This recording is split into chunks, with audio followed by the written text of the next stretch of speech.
सिर्फ अपना हिस्सा अपने नाम कैसे करवा सकते हैं, जिसे आप भूमि का बंटवारा भी कह सकते हैं, जिसे आप उर्दू में तकसीम कह सकते हैं। तो ये जो भूमि होती है दोस्तों, ये आपको अपने परिवार से दादालाई जो प्रॉपर्टी होती है वो मिलती है। और दादालाई प्रॉपर्टी में प्राय देखने में आता है कि जो फैमिली होती है वो पीढ़ी दर पीढ़ी बढ़ती हुई चली जाती हैं और वो अपनी मर्जी से अपना हिस्सा बांटते हुए चले जाते हैं। और एक टाइम ऐसा आता है कि जो ज़मीन होती है वो किसी प्रॉपर्टी की तो कीमत बढ़ जाती है और किसी प्रॉपर्टी की कीमत वहीं डाउन रह जाती है, क्योंकि कई बार सरकार के द्वारा या किसी उद्योग किसी प्रॉपर्टी के पास में कोई ऐसा उद्योग लगा दिया जाता है जिससे उस प्रॉपर्टी की कीमत बढ़ जाती है। और प्रॉपर्टी की कीमत जैसे ही बढ़ती है तो उसमें जो हिस्सेदार व्यक्ति होते हैं उनमें आपस में रंजिश क्लह पैदा हो जाता है, क्योंकि वो कहते हैं कि मेरा भी इस ज़मीन में हिस्सा है, और वो हिस्सा तो मर्जी से बांट लेते हैं लेकिन बाद में कहते हैं कि हमारा भी इस ज़मीन में हिस्सा है। तो उनके बीच में आपस में कलह, उनके बीच में आपस में द्वेष भावना, लड़ाई झगड़ा होना पैदा हो जाता है, क्योंकि वो व्यक्ति भी उस ज़मीन में हिस्सा चाहते हैं। उस ज़मीन का रेट बढ़ जाने के कारण उनमें आपस में रंजिश पैदा हो जाती है। तो होता क्या है कि एक टाइम ऐसा आता है कि उनमें आपस में क्लेश पैदा इतना ज़्यादा बढ़ जाता है कि व्यक्ति आपस में मरने मारने को उतारू हो जाते हैं।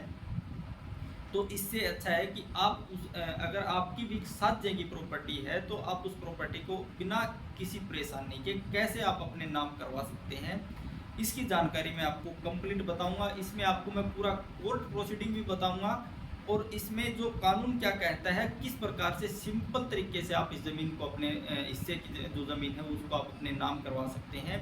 मतलब जो ज़मीन का हिस्सा है उस हिस्से पे आप अपना उसी हिस्से में आप अपना नाम दर्ज कैसे करवा सकते हैं, क्योंकि भविष्य में किसी प्रकार का कोई लड़ाई झगड़ा पैदा न हो। तो चलिए इस पे बात कर लेते हैं। देखिए, सबसे पहले बात करते हैं कि जो भूमि का बंटवारा होता है, आप उसे अपनी भाषा में बंटवारा कहते हैं और उर्दू में उसे तकसीम कहा जाता है कि हमें हमारी भूमि का तकसीम कर दीजिए। मतलब हमारी भूमि पर जो जहाँ पर है उसका उसी ज़मीन उसके नाम कर दीजिए, वो प्रॉपर्टी उसके नाम हो जाए, ताकि भविष्य में हमारे साथ किसी प्रकार का लड़ाई झगड़ा न हो। मैंने बहुत देखा है कि बहुत से परिवार इतने बड़े हैं और उनकी ज़मीन है, उनकी जमाबंदी एक है, उनकी खेवट एक है और वो मर्जी से अपनी ज़मीन पे अपना हिस्सा काबिज कर रखा है। लेकिन जैसे ही प्रॉपर्टी का अगर कोई प्रॉपर्टी का खेत है और उसकी कीमत बढ़ जाती है तो उनमें आपस में लड़ाई झगड़ा पैदा हो जाता है।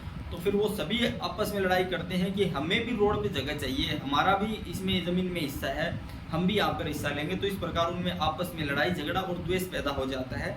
इससे बचने का सीधा समाधान मैं आपको बता देता हूँ कि किस प्रकार से आप अपनी ज़मीन की तकसीम करवा सकते हैं और जहाँ पर आप बैठे हुए हैं उसी पर आप अपना हिस्सा कैसे नाम करवा सकते हैं। ये पैतृक संपत्ति होती है। तो चलिए बता देता हूँ कि भूमि का बंटवारा जिसे आप कह सकते हैं या फिर उसे तकसीम कह सकते हैं। ठीक है, तकसीम के लिए, बंटवारा के लिए आपको आवेदन देना होता है और उसके बाद में वो प्रॉपर्टी है वो जो जहाँ पर होता है उसकी वहाँ पर हिस्सा दे दिया जाता है और उस ज़मीन का मालिक बन जाता है। तो आपसी रजामंदी से अगर आप करवाते हैं तो इसमें आपको सबसे बड़ा बेनिफिट ये होता है कि इसमें आपको किसी वकील, किसी व्यक्ति या किसी दलाल की फीस देनी नहीं होगी। जिस प्रकार मैं आपको बताऊंगा उस तरीके से आप अगर आप अपनी ज़मीन का, अपने हिस्से का बंटवारा करते हैं तो आप आराम से एक व्यक्ति भी एक एप्लीकेशन दे के सारी ज़मीन का उसका बंटवारा करवा सकता है, अगर सभी व्यक्ति जो उस ज़मीन पे काबिज हैं उनकी रजामंदी है। तो सबसे पहले भूमि का बंटवारा इसे आप तकसीम भी कह सकते हैं। आपसी रजामंदी द्वारा तकसीम करना बहुत अच्छा होता है। मैं आपको आज बता देता हूं कि आपसी रजामंदी से कैसे इस भूमि का बंटवारा कर सकते हैं। चलिए, जब एक या एक से अधिक खेवटों के मालिक, मतलब जब बहुत ज़्यादा खेवट होती हैं और उनके मालिक अपनी भूमि का बंटवारा, अपनी ज़मीन का बंटवारा अपनी रजामंदी से करें, आपसी सहमति से करें, तो राजस्व अधिकारी को, मतलब कि राजस्व अधिकारी या तहसीलदार को, उप तहसीलदार को, जो आपकी तहसील के आसपास जिसके अंडर आपका गांव आता है, उसको एक दरखास्त, सिंपल दरखास्त आपको देनी होती है। उसमें लिखना होता है कि मैं बता दूंगा, उसका फॉर्मेट डाल दूंगा कि आपकी जो हमारी ये ज़मीन है इसमें इतने मालिक काबिज हैं, इसकी ये जमाबंदी है और हम अपनी आपसी सहमति से इसमें अपना हिस्से का बंटवारा करना चाहते हैं। तो कृपया हमारा हिस्से का बंटवारा करके इस खेवट को अलग अलग कर दीजिए ताकि हमारा भविष्य में कोई लड़ाई झगड़ा न हो क्योंकि आए दिन इस ज़मीन को लेकर हमें आपस में रंजिश और लड़ाई झगड़ा होता रहता है। तो इसलिए आपसे रिक्वेस्ट है, प्रार्थना है, तहसीलदार को एप्लीकेशन देनी होती है कि हमारी ज़मीन का बंटवारा कर दीजिए, उसकी तकसीम कर दीजिए, ताकि भविष्य में हमारे साथ किसी प्रकार का कोई लड़ाई झगड़ा न हो। ठीक है, तहसीलदार को एक एप्लीकेशन देंगे। एक व्यक्ति भी एप्लीकेशन दे सकता है, या आप चाहें तो सभी व्यक्ति जो उसके खेवट में हैं उनसे एप्लीकेशन दिलवा सकते हैं। दरखास्त में लिखेंगे कि मौके पर बंटवारा के मुताबिक तब्दीली कब्जा कर लिया है, मतलब जो ज़मीन है वो मौके पर हमने उस पर कब्जा कर लिया है, यानी कब्जा बदल लिया है। सभी पार्टियों को सुनकर तहसीलदार को बयान अल्फिया देंगे कि उन्होंने इसमें दिए गए ढंग से आपसी बंटवारा कर लिया है। मतलब तहसीलदार को आपने एप्लीकेशन देनी है कि हमने अपनी आपसी सहमति से बंटवारा कर लिया है। दरखास्त में यह भी लिखेंगे कि मौका पर उन्होंने बंटवारे के मुताबिक तब्दीली कब्जा कर लिया है। ठीक है, यानी कब्जा बदल लिया है। सभी पार्टियों को सुनकर व रिकॉर्ड देखकर राजस्व अधिकारी, तहसीलदार, पटवारी और सब डिविजनल मजिस्ट्रेट तकसीम मंजूर करने का ऑर्डर देंगे, मतलब बंटवारे का आदेश सुना देंगे। इसके बाद तकसीम का इंतकाल पटवारी दर्ज करेगा, कानून को सभी कागजात की जांच पड़ताल करेगा और मौका पर जाकर तसल्ली करेगा कि पार्टियों ने मौके पर कब्जा बदल लिया है। और उसके बाद राजस्व अधिकारी, सहायक कलेक्टर, मतलब कि सहायक कलेक्टर होता है एसडीएम, जिसे उपमंडल अधिकारी कहते हैं, सहायक कलेक्टर कहते हैं, इंतकाल मंजूर करने के आदेश देगा। ठीक है, सिंपल एप्लीकेशन थी। इसमें आपको यही लिखना है कि आप सेवा में तहसीलदार या उप तहसीलदार या सब डिविजनल मजिस्ट्रेट या एसडीएम महोदय, हम आपसी सहमति से अपनी ज़मीन की तकसीम करवाना चाहते हैं, बंटवारा करवाना चाहते हैं। कृपया हमारी ज़मीन का बंटवारा करने का कष्ट करें, आपकी बड़ी मेहरबानी होगी।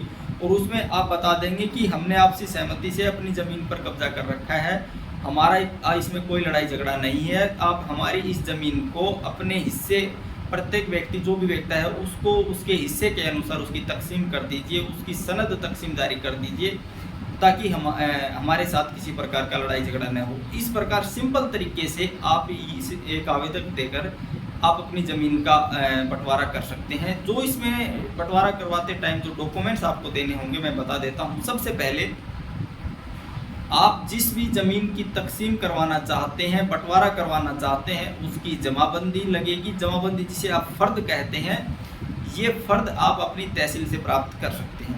इसके साथ ही आपको अपनी वंशावली, मतलब कि आपकी वंश कैसे किस प्रकार से बढ़ा है, जैसे दादा, पोता, पड़पोता, इस प्रकार से आपको एक पटवारी से पेडिग्री सर्टिफिकेट जिसे बोलते हैं, सनद जिसे आप वंशावली या पेडिग्री कहते हैं, वो पटवारी से बनवा लेंगे, या फिर अपने सरपंच बीडीपीओ से बनवा लेंगे कि इसके परिवार में ये सदस्य हैं और इस व्यक्ति के ये इनका आपस में संबंध है, ये इसका बेटा है, मतलब कि जो ज़मीन में है उनका ही नाम पता उसमें डालना है, वंशावली बनवानी है कहने का मतलब। दूसरा, उसमें पैमाइश रिपोर्ट आपको देनी होगी।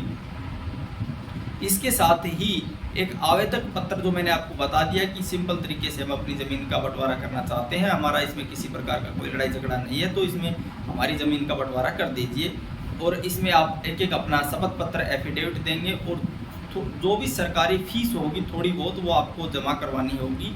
इस प्रकार आप अपनी तहसील में या फिर राजस्व अधिकारी के पास या फिर एसडीएम कार्यालय में एक एप्लीकेशन देकर जमाबंदी, फर्द, वंशावली मतलब आपकी पेडिग्री और आपकी पैमाइश रिपोर्ट और आवेदक मतलब एक सिंपल एप्लीकेशन और एक एफिडेविट देकर आप अपनी ज़मीन की तकसीम करवा सकते हैं, बंटवारा करवा सकते हैं। ठीक है, नेक्स्ट वीडियो में मैं आपको बता दूंगा कि किस प्रकार से ये आप एप्लीकेशन लिखेंगे, कौन कौन से इसके साथ डॉक्यूमेंट्स लगाएंगे और किस प्रकार से आप इसमें अपनी ज़मीन पे अपना जो आपकी दादलाई प्रॉपर्टी है, जो आपकी संपत्ति है, उसमें अपना हिस्सा कैसे आप नाम करवा सकते हैं। तो दोस्तों, नेक्स्ट वीडियो में मैं बताऊंगा कि अगर आपका परिवार सहमत नहीं है बंटवारा करवाने के लिए, तकसीम करवाने के लिए, वो आपस से लड़ाई झगड़ा करता है, तो उसके लिए केस के किस प्रकार से करेंगे और उस केस में कौन कौन से डॉक्यूमेंट्स लगेंगे, क्या आपको उस केस के लिए किसी वकील की भी आवश्यकता होगी या नहीं। तो आप चैनल को सब्सक्राइब कर लीजिए। चैनल को सब्सक्राइब करेंगे तो इससे ये होगा कि जब जैसे मैं वो नेक्स्ट वीडियो बनाऊंगा तो उसका नोटिफिकेशन सबसे पहले आपके पास पहुंच जाएगा, और जैसे वो नोटिफिकेशन पहुंचेगा तो आपको वो वीडियो मिल जाएगी, जिससे आपको पता चल जाएगा कि किस प्रकार से आप अपनी प्रॉपर्टी का कोर्ट के माध्यम से, अगर कोई व्यक्ति लड़ाई झगड़ा करता है तो उसका आप अपने नाम करवा सकते हैं। तो दोस्तों, ज़मीन से संबंधित किसी भी प्रकार की कोई दिक्कत परेशानी है तो आप प्लीज़ मुझे कमेंट कीजिए। मैं आपके कमेंट का रिप्लाई करने की कोशिश करूंगा। मैं हरियाणा गवर्नमेंट की जितनी भी स्कीम्स आती हैं और जो भी ज़मीन से संबंधित किसी भी प्रकार का कोर्ट विवाद से संबंधित कोई भी मामला है तो आप मुझे कमेंट कर सकते हैं। मैं उसका वीडियो डालता रहता हूं। और जो जिस भी टॉपिक पे आप वीडियो देखना चाहते हैं उसका कमेंट कीजिए। मैं आपके लिए कोशिश करूंगा कि उससे संबंधित वीडियो डाल दूंगा। तो प्लीज़ दोस्तों, ज़्यादा से ज़्यादा वीडियो को शेयर कीजिए ताकि जब भी मैं कोई नई वीडियो डालूँ तो उसका नोटिफिकेशन सबसे पहले आपके पास पहुँच जाए। Thank you.